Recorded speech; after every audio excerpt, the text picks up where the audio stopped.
even more stupid shit. They ain't got enough stupid shit at home. They just had a stupid shit sale. They ain't gonna buy more. They're gonna go out in the parking lot and stuff this stuff into the big, fat, ugly, oversized SUV that's got plenty of room in it. Plenty of room in it for stupid shit and lots of room left over for these big, fat, ugly motherfuckers to get them home.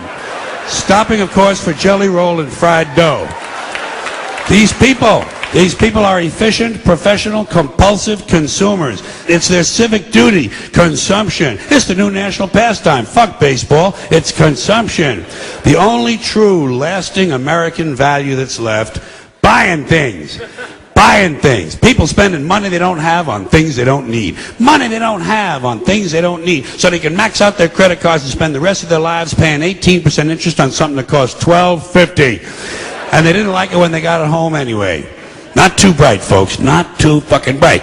But if you talk to one of them about this, if you isolate one of them, you sit them down rationally, and you talk to them about the low IQs and the dumb behavior and the bad decisions, right away they start talking about education. That's the big answer to everything. Education. They say we need more money for education. We need more books, more teachers, more classrooms, more schools.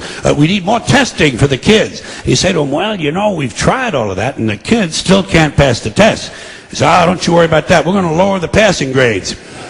And that's what they do in a lot of these schools now. They lower the passing grades so more kids can pass. More kids pass, the school looks good, everybody's happy, the IQ of the country slips another 2 or 3 points, and pretty soon all you'll need to get into college is a fucking pencil. Got a pencil? Get the fuck in there, it's physics. Then everyone wonders why 17 other countries graduate more scientists than we do. Education! Politicians know that word, they use it on you. Politicians have traditionally hidden behind 3 things: the flag, the Bible, and children. No child left behind. No child left behind. Oh, really? Well, it wasn't long ago you were talking about giving kids a head start. Head start, left behind? Someone's losing fucking ground here. But there's a reason. There's a reason. There's a reason for this. There's a reason education sucks, and it's the same reason that it will never, ever, ever be fixed. It's never going to get any better. Don't look for it. Be happy with what you got. Because the owners of this country don't want that. I'm talking about the real owners now. The real owners, the big wealthy business interests that control things and make all the important decisions. Forget the politicians. The politicians are put there to give you the idea that you have freedom of choice. You don't. You have no choice. You have owners. They own you. They own everything. They own all the important land. They own and control the corporations. They've long since bought and paid for the Senate, the Congress, the state houses, the city halls. They got the judges in their back pockets. And they own all the big media companies, so they control just about all of the news and information you get to hear. They got you by the balls. They spend billions of dollars every year lobbying to get what they want. Well, we know what they want. They want more for themselves and less for everybody else. But I'll tell you what they don't want. They don't want a population of citizens capable of critical thinking. They don't want well-informed, well-educated people capable of critical thinking. They're not interested in that. That doesn't help them. That's against their interest. That's right. They don't want people who are smart enough to sit around the kitchen table and figure out how badly they're getting fucked by a system that threw them overboard 30 fucking years ago.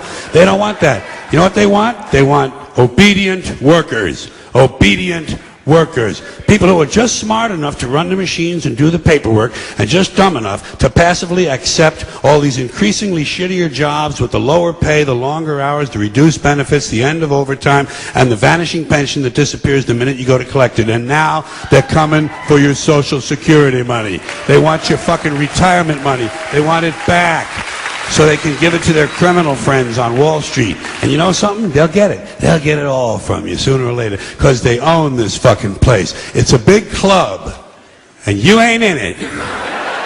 You and I are not in the big club.